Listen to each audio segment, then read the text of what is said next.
The storm had buried the mountain in silence. No voices, no lights, just a frozen world forgotten by time. When Ranger Belle Carver spotted a German shepherd limping through the snow, carrying a half-frozen child on its back, she thought her eyes were lying. But what followed would unravel a secret far colder than the winter itself, a mystery of missing children, erased identities, and a dog who defied death to bring one little girl home. If stories like this move you, stick around. We tell the ones the world almost forgot. The snow came sideways, riding on a wind that howled through red pine like a warning no one could hear. It battered the ridgeline with sheets of ice and swallowed every trail, every sign of life beneath a white silence. Trees bent beneath its weight, and power lines had gone dead hours ago. The only flicker of movement came from the slow blinking hazard lights of a stalled snowmobile outside the ranger station.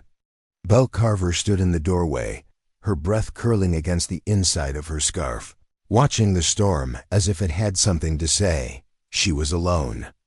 The other rescue teams had been rerouted, some to a cabin collapse by the lake, others in search of a missing hiker on the southern slope. No backup, no chatter. Timberlake Ridge had burned just months earlier, and though the snow had hidden the scars, Belle hadn't forgotten. The forest wore its white shroud like a disguise, but she knew better. The ground here still remembered fire.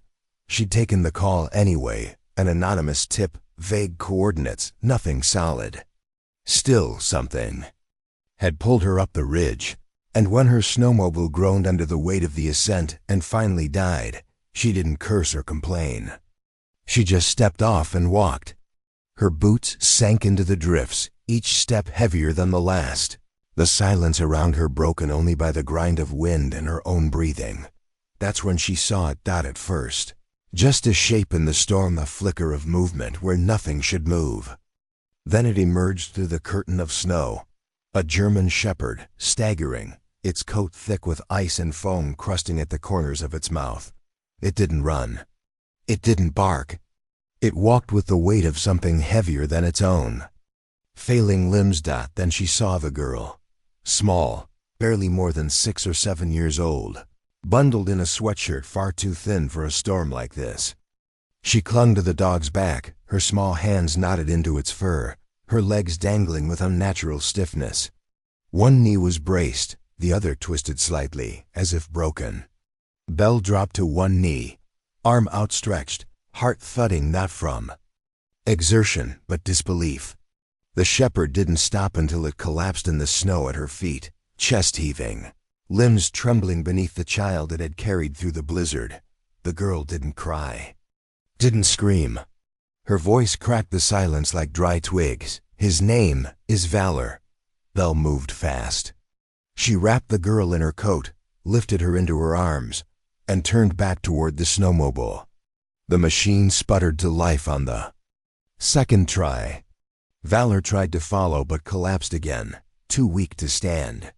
His amber eyes locked on Belle's as she knelt beside him, searching for a collar and finding nothing but an old scar and the faint bulge of a microchip embedded deep in the skin.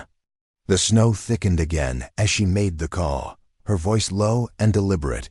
"This is Ranger Carver. I've got a child hypothermic but conscious rescued on Timberlake Ridge. She was being carried by a German shepherd, trained. This dog isn't a stray." There was silence on the other end of the line. Then, "Say again?" She didn't. There wasn't time. Red Pine's old town hall had been converted into a makeshift medical shelter, a few cots, a generator, a nurse's desk posing as triage. Belle kicked through the doors with snow still clinging to her boots. The girl wrapped in her coat, and the shepherd limping behind them, paws slipping on tile. The nurses stared. One of them, older, moved first, guiding Belle to the emergency wing. The girl Junie, according to the note someone taped to her 4 chart, wasn't listed in any database. No Amber Alert, no missing child report. No frantic parents flooding dispatch lines. It was as if she didn't exist, and the dog hadn't left her side since. He didn't bark. He didn't growl. But when a man entered the room, he tensed shoulders, squared, ears pinned, eyes hard. Belle had to step between him and a startled intern just to stop a potential standoff.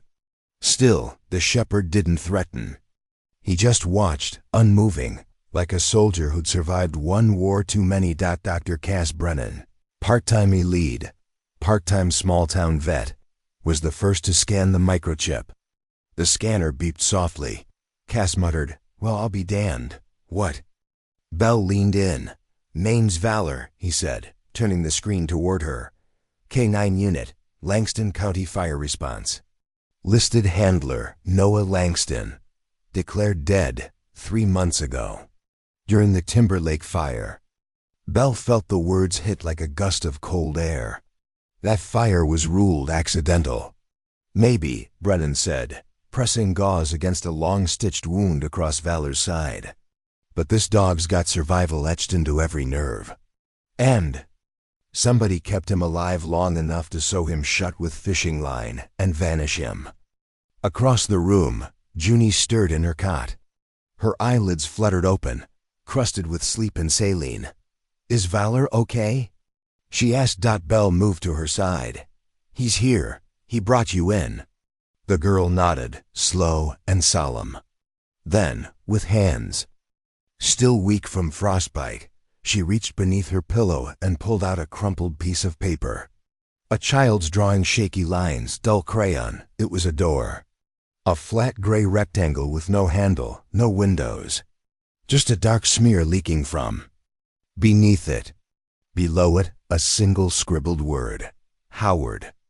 That night, as the storm pulled back into the hills, Belle stood at the window of the exam room. Valor lay beside the girl's cot, his breath shallow, his eyes wide open. He didn't sleep. And neither did Belle. Because in the hush of that moment, surrounded by warmth and safety, something colder had already begun to thaw. But she knew the real storm was just beginning. By morning, Red Pine's modest shelter had returned to routine, at least on the surface. Nurses murmured to each other over coffee. A tired generator buzzed behind the brick walls, warming the corners just enough to prevent frostbite. But in exam room 3, the air hadn't softened. The girl, Junie, lay curled beneath a foil blanket, eyes wide open but unfocused. Her fingers twitched every few seconds, like she was still holding onto something not in the room. Valor hadn't moved from her bedside. Not even when the vet tried to examine him again. When a nurse approached too quickly, the shepherd's posture shifted low, defensive, still silent but unmistakably warning. Belle had never seen anything like it. He wasn't guarding food. He wasn't injured. He was protecting the girl like a perimeter had been drawn around her. And only he understood what was outside it. Cass Brennan had given up trying to sedate the dog. "Whatever he's been through," he muttered, rinsing his hands in iodine. "This animal's been in survival mode for weeks. Maybe months." His voice dropped lower. "And someone taught him to stay invisible." Belle stood at the foot of Junie's bed, her arms crossed tightly, as if keeping her own thoughts locked in. "There's no report on her," she said. "Nothing in the local missing children's database, not even a school file. She's a ghost." Cass gave a grim nod. "Same for the dog. After Langston's death was declared, the system stopped tracking. The chip should have gone dormant. But 2 days after the Timberlake fire," he paused, flipping through a printout, "it pinged." Belle frowned. "Where?" Cass looked up slowly. Hullard Creek. A silence hung between them. The name wasn't just familiar, it was radioactive. Hullard Creek had once been a youth behavioral program tucked deep into the Timberlake wilderness. A private facility, state-endorsed. Shut down quietly a year ago after a whistleblower leaked reports of isolation rooms, memory suppression therapy, and children disappearing from social systems. Wasn't that place supposed to be decommissioned? Belle asked. On paper, yeah. But the signal came from just outside the perimeter. Someone was moving through there with Valor weeks after the fire. Belle turned back toward the cot. Junie's eyes had closed, but her face remained tense. Like even in sleep, she wasn't allowed peace. One small hand curled against the edge of her blanket, as if afraid it would be taken from her. On the tray beside her Ford drip, she had left another drawing her second since arriving. Another door, exactly like the first. Flat, featureless, gray, still no handle. Still the same smear of darkness at its base. And scrawled below, the same misspelled word. How it didn't make sense. Nothing did, not the silence from Child Protection Services. Not the lack of records. Not the dog whose handler had died months ago, now turning up with a child no one had reported missing. And then there was the drawing, later that afternoon. Belle brought it to Deputy Marshal Tanner Knox, who was working out of the Emergency Coordination Office set up in Red Pine's former library. He had a quiet way about him, built like a man who could shoulder a boulder, but moved like he didn't want anyone to notice. When he saw the drawing, his jaw flexed. "I've seen that before," he said quietly. Belle blinked. "Where?" "Cases. Like this," he said, tapping the page. "Survivors who came out of black sites, facilities built to stay off radar. They don't talk. Not for weeks, sometimes months. But they draw. And it's always something like this. Doors. Places without shape. Things that shouldn't exist." Belle stared at the paper again. "But there's no record of her, no parents. No fingerprints. Nothing." Tanner looked her dead in the eyes. "Then someone made sure she disappeared before anyone could look for her." That night, the wind picked up again, gentler this time. But it still whispered around the corners of the shelter like a secret trying to find a voice. Belle stood outside the exam room, watching Junie through the glass. The girl was awake, sitting. Upright now, not speaking but drawing again. Her fingers trembled slightly with each stroke of the crayon. But her expression was calm, focused. Valor lay beside her like a statue, every breath slow and controlled, every muscle coiled in readiness. Stepped inside quietly. Junie didn't look up. She finished her newest drawing and handed it wordlessly to Belle. Another door, but this time there was something new. A faint line beneath it, a staircase sloping downward. And at the very bottom of the page, a dark triangle. Inside it, a tiny shape, a keyhole. Belle stared at it, the hairs on her neck rising. She'd seen that symbol once before. On a pamphlet someone had posted to the bulletin board near the ranger station months ago. A white triangle with a keyhole in the center. Below it, in small forgettable font, the Vexler Trust, reimagining youth behavior through compassion and care. The name hit her like a shove, because just yesterday a man had come to the shelter. Clean suit, federal ID. He'd introduced himself as a liaison from Child Protection Services and asked for Junie's file. Polite, smiling, too smooth. Now, his credentials didn't feel like oversight. They felt like camouflage. Belle's gut twisted. She crossed the room and gently crouched beside the girl. "Junie," she whispered, "can you tell me what this means?" She pointed to the keyhole. The girl's eyes lifted. For the first time she held Belle's gaze for more than a second. Her voice when it came was dry but certain. "Room 12, she said. Belle's breath caught. "Is that where you were?" Junie nodded once. Then she whispered, "Don't. Let them take Valor." Belle swallowed the ache rising in her throat and nodded. "I won't, I promise." But outside, in the shadows beyond the flickering porch light, a dark SUV had pulled up behind the shelter, and two men in charcoal suits were stepping into the snow. The shelter's security light flickered once, then again, as the two men stepped. From the SUV, their shoes crunching softly in the fresh layer of snow. No insignia, no badges on their coats. Just the sterile confidence of men who never had to explain themselves. One held a slim black folder under his arm. The other adjusted his cuff and scanned the building like he already owned it. Belle met them at the hallway just outside the exam room. Arms crossed, voice calm. "You're here for the girl," the taller man nodded. "Child Protective Services Liaison Team. We were instructed to retrieve June Whitlow and transfer her to a Vexler-funded recovery center.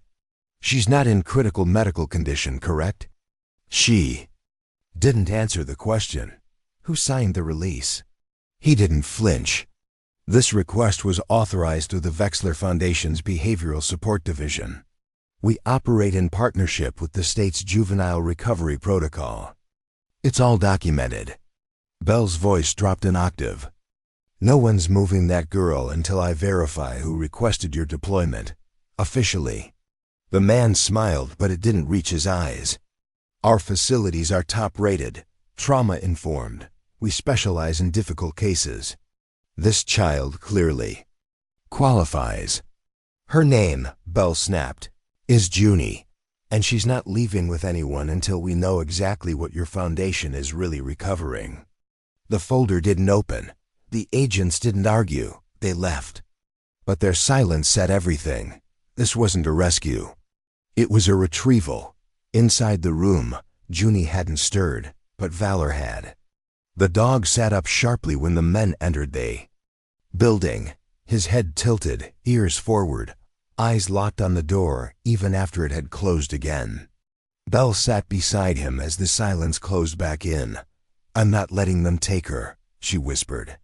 "Whatever this is, it's bigger than paperwork." Cass Brennan arrived just before dusk with a new scan of Valor's chip data. He waved Bell into the back office, where a laptop blinked with a heat-mapped GPS overlay. "This is from 2 days after the Timberlake fire," he said. "A location ping anomalous. Not supposed to happen, but there it is." Bell leaned in.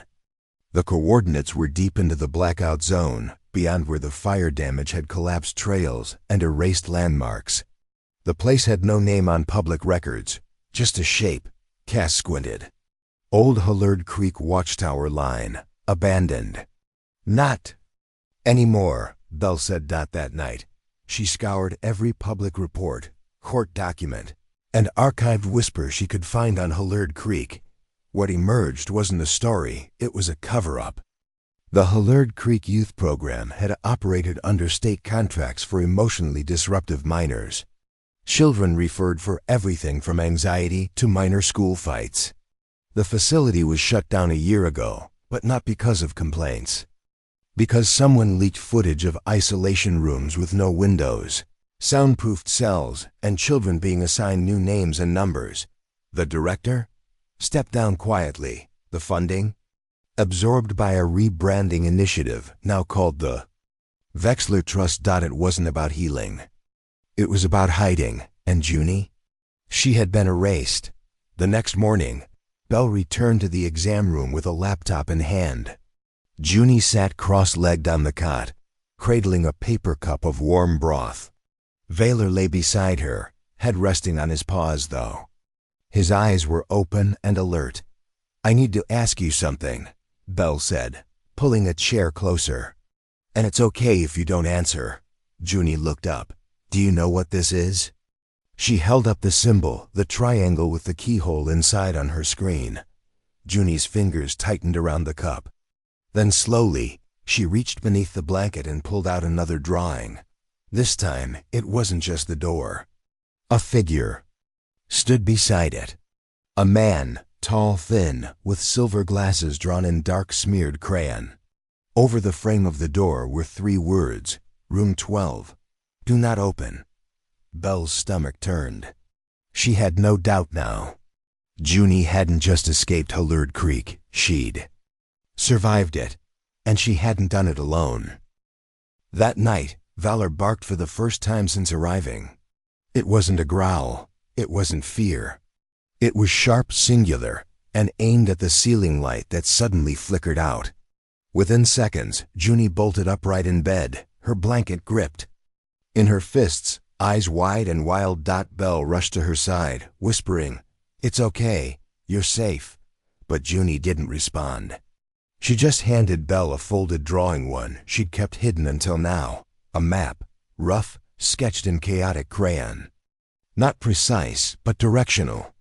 And in one corner, small and deliberate, the same triangle symbol. The base of the map was marked with words, barely legible but unmistakable. Where they kept us, under the old ranger line. Before dawn, Belle made her decision. She packed light, supplies, a sidearm. Her sat tracker. She didn't need backup, just someone who believed.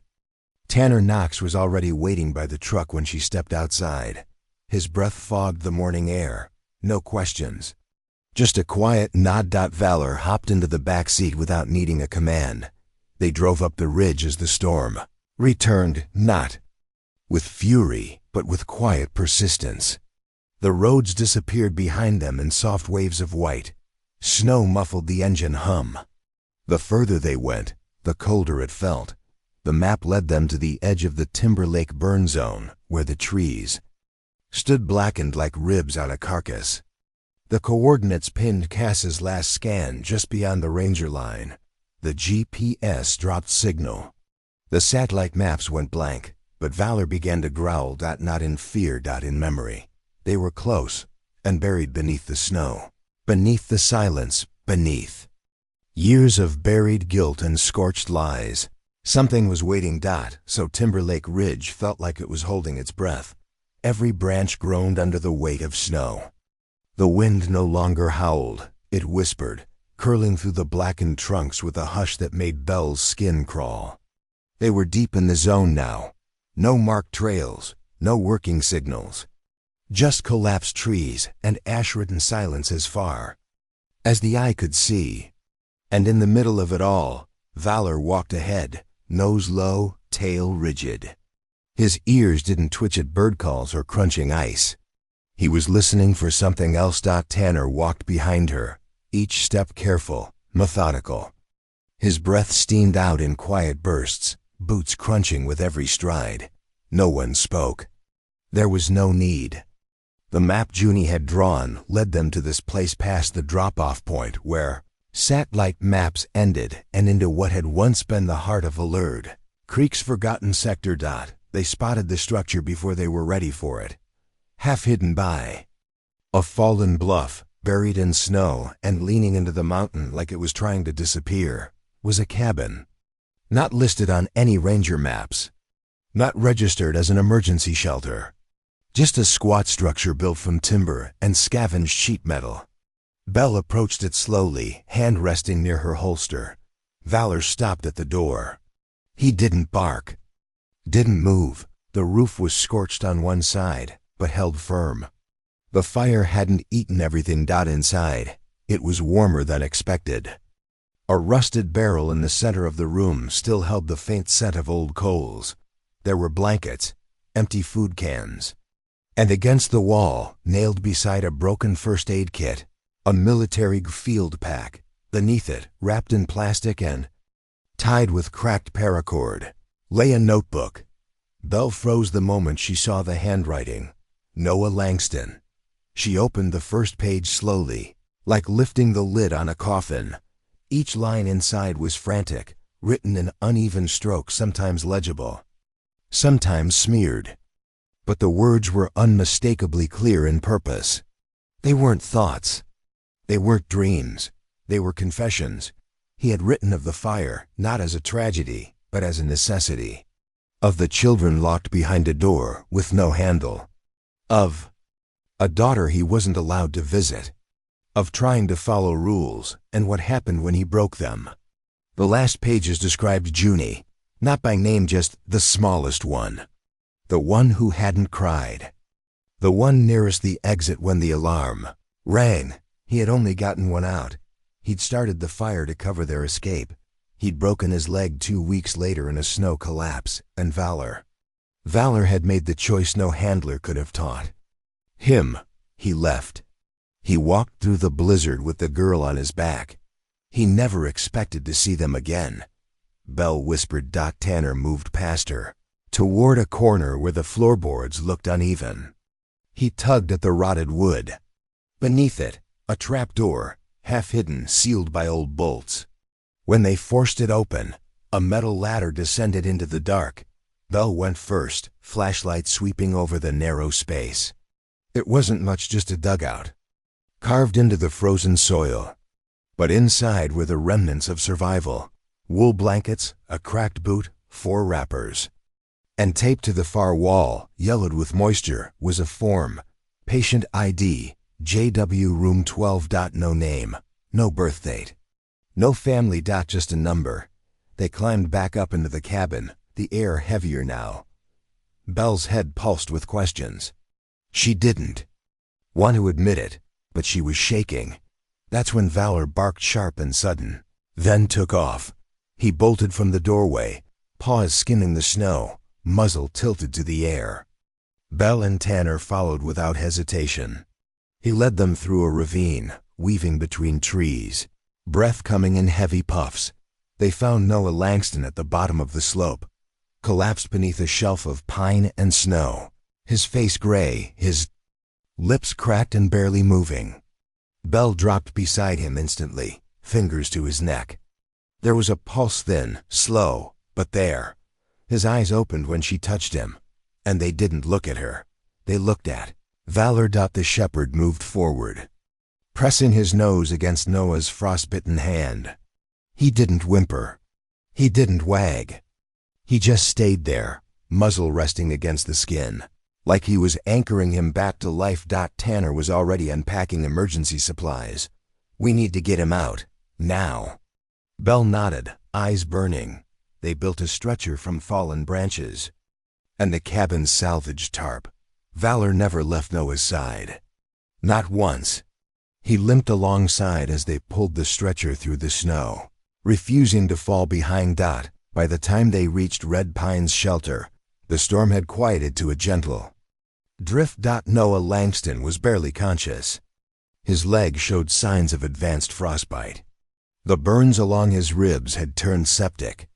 But he was alive. And as they wheeled him into triage, the shepherd stood at the edge of the cot, his breath shaking but his posture firm. He hadn't just gone for help. He had gone to carry the truth. To carry her. Me thin behind a door that was never meant to be opened. For 2 hours, the shelter held its breath. Belle paced outside the triage room, hands numb despite the heat. Inside, Dr. Brennan worked in silence, his movements sharp and efficient. Noah Langston had arrived clinging to a thread. He couldn't speak, his throat too raw, his skin mottled with frostbite, but his eyes had locked on Valor and hadn't moved since. Like the shepherd's presence was the only thing keeping him tethered to the world. The emergency wing flickered with tension. Nurses moved like ghosts. The storm outside had lost its edge, but something colder had moved in, a truth too sharp to ignore. And then came the SUV. Belle saw it from the window just after 9 a.m. Black, silent, government plates. 2 men stepped out in charcoal suits, eyes hidden behind mirrored lenses. They didn't knock, didn't ask. They walked through the shelter's rear entrance with a warrant in hand and steel in their voices. Noah Langston, they said, was being detained. Charges: domestic arson, obstruction, harboring a minor. Belle met them at the door. He saved her, she said flatly. One of the men, older, colder, didn't blink. And now he gets to explain how he ended up in a classified government fire zone with a child who doesn't exist and the facility in flames behind him. Noah didn't resist. He couldn't. He was barely strong enough to lift his head as they wheeled him out, wrists strapped, the oxygen tube trembling in his nose. Valor followed, silent and pacing, eyes fixed on the back of the gurney until the automatic doors sealed him off. From the stairwell above, Junie watched it all unfold. She stood still as stone, her small hands gripping the railing so tightly her knuckles went white. When the gurney disappeared and the officers vanished into the SUV, she turned away without a word and disappeared down the hallway. That night, she didn't draw, she did something else. She handed Belle a folded piece of paper, creased, faded, old. One of the earlier drawings. The gray door again, but this time different. A map scrawled faintly beneath it. Directional, not geographic. Lines, paths, turns, not perfect but deliberate. And in the corner, drawn in a hesitant hand, the triangle. Symbol once more. A keyhole at the center. Belle stared at the paper like it had started to breathe. "She's showing us where they kept them," she whispered. Tanner looked over her shoulder, jaw tight. "You think this leads to room 12? "I think it leads to more than that." The next morning, they left. No press, no announcements. Just a battered ranger truck, backpacks, and the drawing sealed in a plastic sleeve. Valor rode in the back seat again, his head resting against the window. Watching the trees blur by, they followed the map through what remained of Allard Creek's perimeter, past the singed boundary wall, through the twisted pines and into the crumbled skeleton of the facility. The main building had collapsed after the fire roof caved in, doors charred. But the foundation held. Concrete buried beneath ash and ice. They searched for hours. Then Valor barked twice. Deliberate and sharp, he moved toward the southern wing, nose to the ground, body low and tense. Beneath the snowdrift and debris, they found it. A warped plywood sheet sealed with rusted bolts. A trapdoor. Belle knelt and began to dig with her gloved hands. Tanner joined her, clearing away ice and splinters. The hatch had no handle, just a recessed panel, metallic and cold. When they pulled it open, a rush of air spilled upward, dense, stale, and heavy with memory. The ladder led down into blackness. Silence was deeper here. More than the absence of sound, it felt intentional. At the bottom, a narrow hallway, concrete walls slick with damp, doors lined both sides, unmarked, sealed. Some had been kicked in.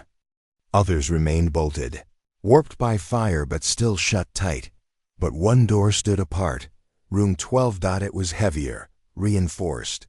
Belle pressed her hand against the metal and recoiled. It was freezing colder than the air. Inside, the room was smaller than she imagined. No cot, no light. Just padded walls, a single floor drain, and a camera fixture melted on the ceiling.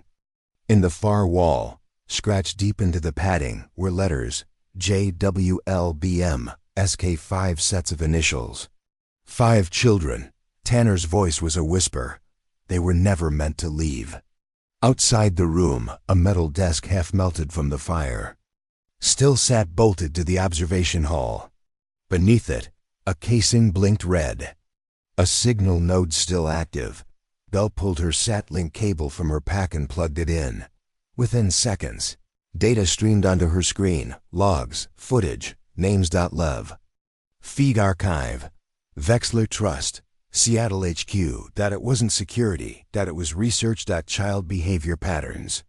Sleep cycles, stress tests, identity erasure trials. All cloaked in non-profit language words like recovery, progress, emotional recalibration. And all of it hidden. Tanner turned to Belle, his flashlight scanning the walls. Restraints, burned clips. A water basin bolted to the floor like it was made for livestock, not children. "This isn't a therapy facility," he said. "This was a lab. And the children?" "Test subjects." As they climbed out of the pit, Valor barked once, sharp and pointed. He didn't look scared. He looked certain. He stood at the ridgeline, body stiff, eyes locked on the trees. Something was still out there. Someone who knew. And by sundown, the world would know too, because they had the truth, and they weren't going to bury it. By the time Belle and Tanner returned to Red Pine, the sun was already fading behind the trees. A cold blue twilight bled through the pine needles, as if the forest itself was holding its breath again. But something had shifted. Something irreversible. They brought back more than evidence. They brought back proof. A SAT-link hard drive now pulsed with hundreds of encrypted data files, behavioral logs, footage reels, and facility blueprints. Documentation of everything Allard Creek had been, and everything it had tried to erase. And they weren't alone. Valor walked beside them, his gait still stiff from exhaustion, but purposeful. He didn't look back at the trail. He never did. He had already walked it once through. Ice, fire, and grief. Now, he walked it home. The press didn't come right away. The story cracked open first through whispers and anonymous data leak posted to a journalist's server Bell didn't even know existed. Then the name spread like fire. Vex.ler. It was in every headline within a day. Private Youth Trust accused of human rights violations. Secret behavioral labs exposed in Timber Lake fire aftermath. Room 12 survivor identified in Red Pine shelter. Photos of charred doors. Names of missing children cross-checked against inactive. Patient logs. Grant Wexler's public image crumbled overnight. He denied it, of course. Press releases flooded the internet, claims of sabotage, misinformation, a coordinated smear campaign. But the servers said otherwise. They told the real story. They told about the rooms without windows, the cameras that never stopped recording, the voice distortions used to erase identity in children too young to defend themselves. They told about Juny. And 4 others who were never meant to leave. Noah Langston's name trended next, not as a criminal, but a whistleblower, once accused of arson, now labeled protector by national headlines. His medical release came quietly. Charges dropped. Full exoneration. Anonymous relocation offer. He refused it. Instead, he returned to Red Pine, not to hide but to build. He didn't ask to lead, didn't ask for cameras or interviews. He asked for lumber, quiet space, and valor. They gave him all 3. The shelter. Outpost. Once a half-stocked supply depot began its transformation that spring.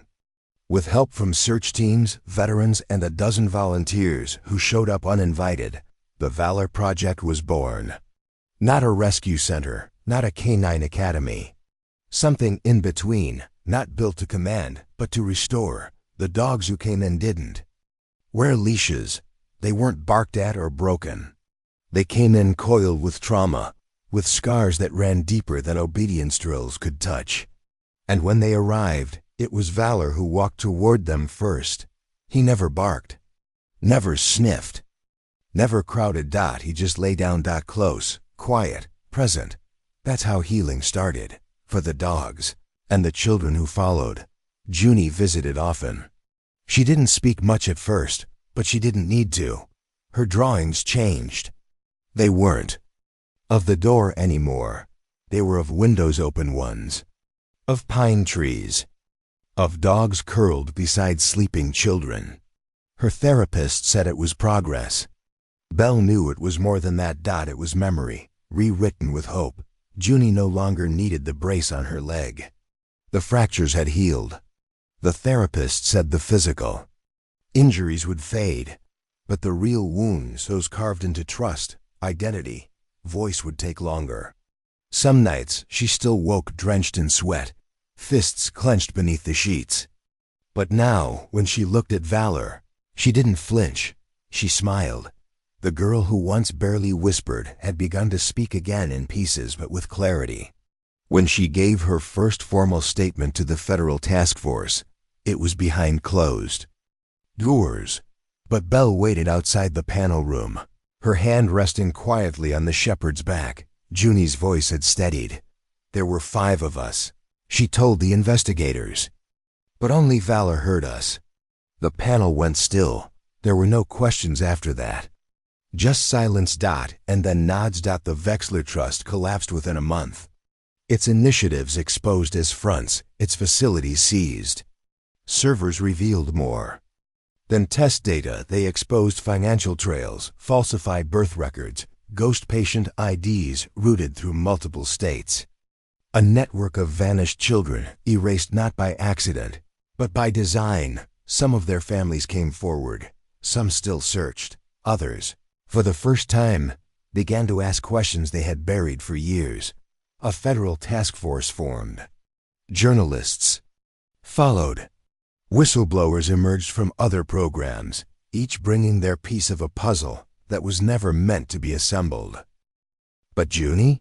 She drew a new picture. It was of Valor standing beside a tree, watching the wind move through pine needles. At the edge of April, they held a small dedication ceremony. No television vans, no press badges. Just folding chairs, neighbors, volunteers.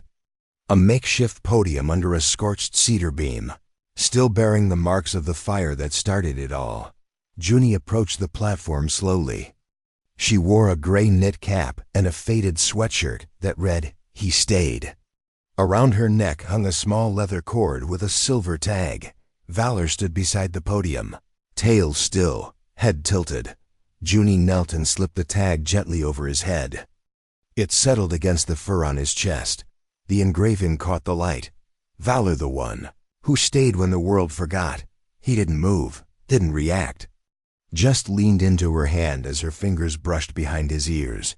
And for the first time since that frozen morning on the ridge, Belle let herself believe something permanent had taken root in the ashes. Not justice, revenge, but remembrance.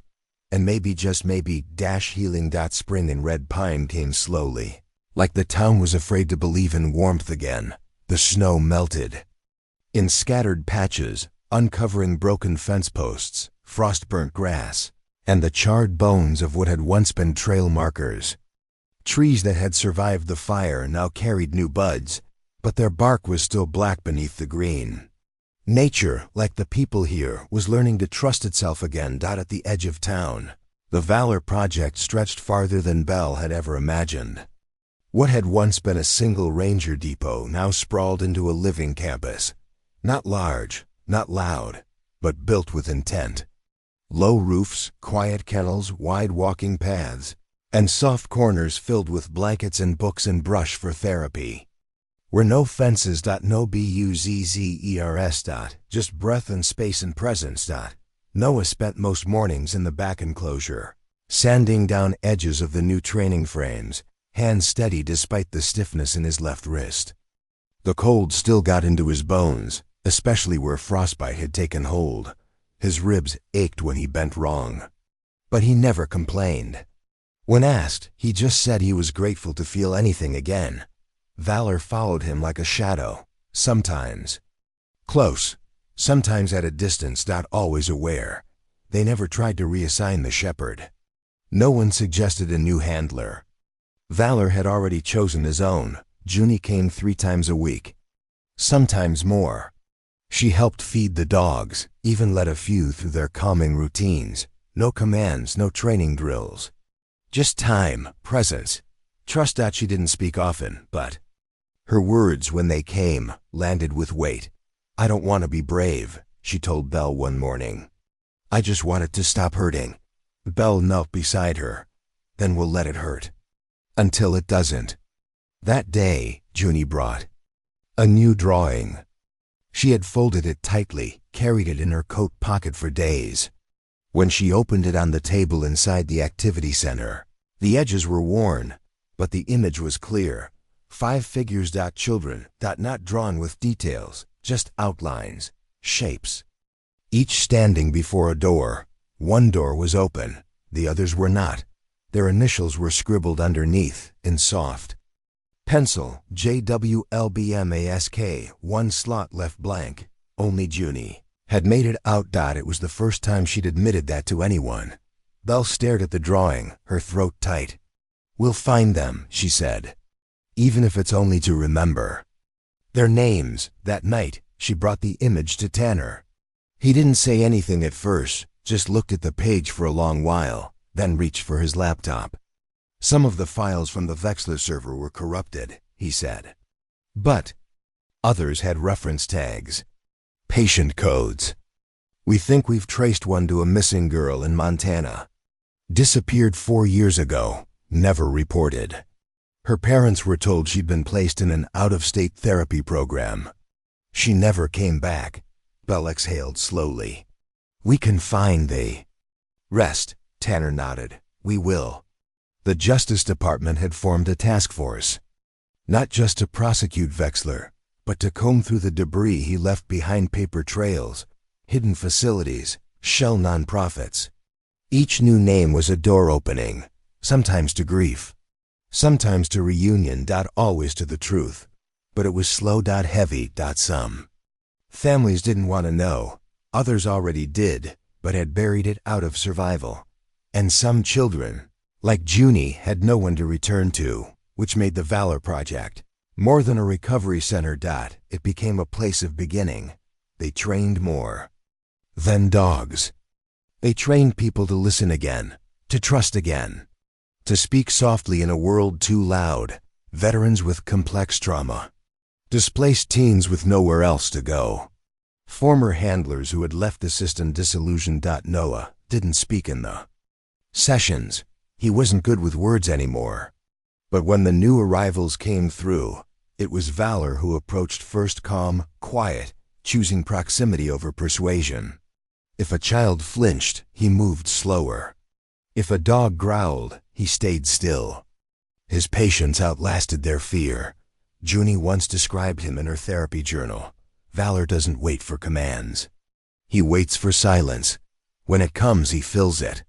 Belle carried that line with her everywhere. She still woke some nights, mind replaying the fire, the black SUV, the sound of Junie's voice when she finally spoke. But now, those memories had context. They weren't just trauma, they were origin stories. And not just for the girl, but for herself. She had stepped back from field rescue operations. Let others take the calls. Her time now belonged to the project. She taught not commands or drills, but something deeper. How to sit in stillness. How to walk without chasing. How to earn trust rather than demand it. She had learned that rescue didn't always mean action. Sometimes it meant presence. Sometimes it meant staying. And no one had taught her that better than a shepherd who once walked into a blizzard with a child on his back, knowing he might not survive but doing it anyway. Because some souls are not trained to obey. They're trained to protect. To remember. And to wait. Not for praise. Not for orders. But for the moment someone needs them most. The wind moved gently now. No longer a howl. No longer a warning. Just a whisper through pine needles, soft and warm like breath across sleeping skin. Spring had wrapped itself fully around red pine.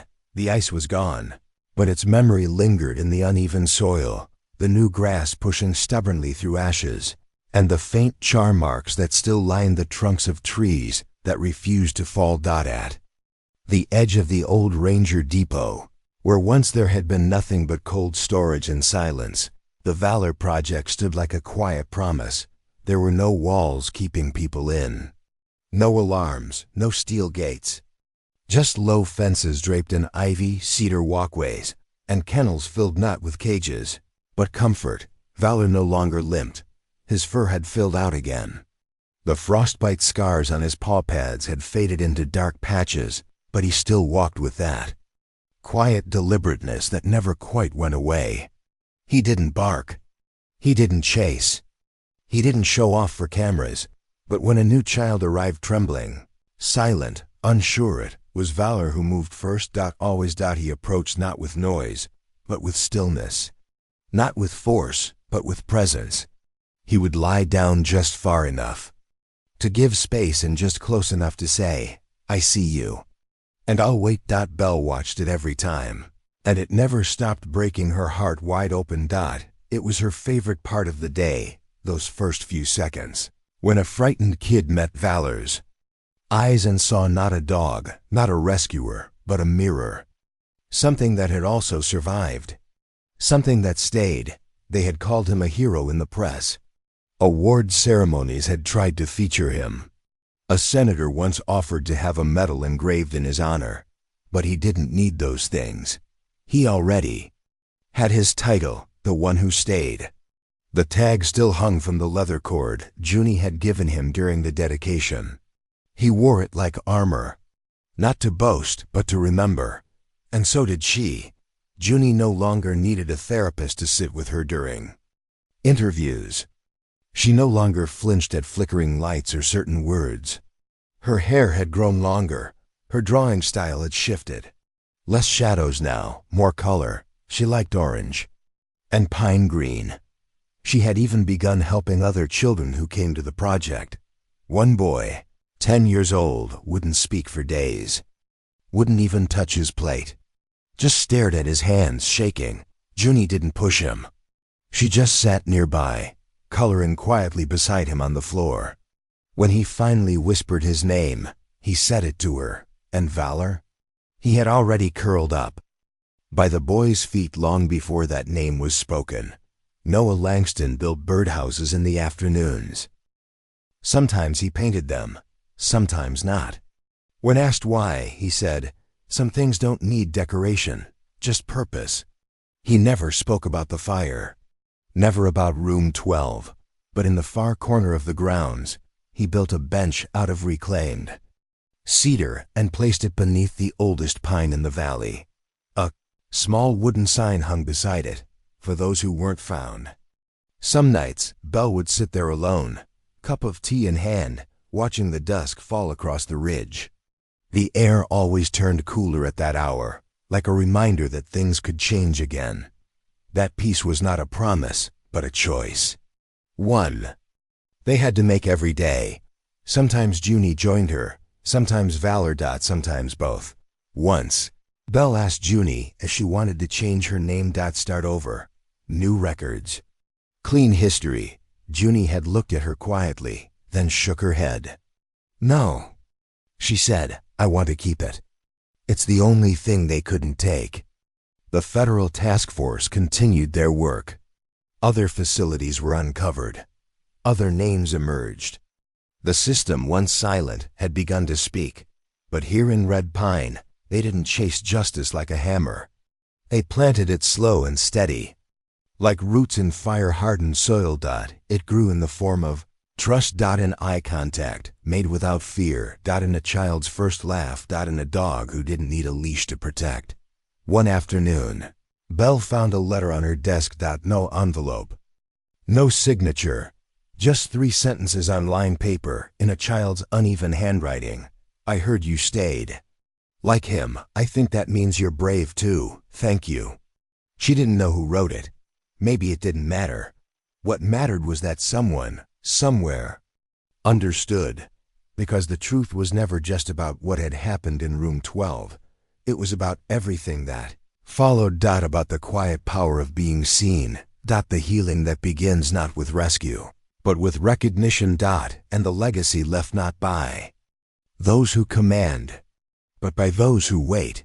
Because sometimes, the world doesn't need a hero who charges into battle. Sometimes, it just needs a shepherd who stays.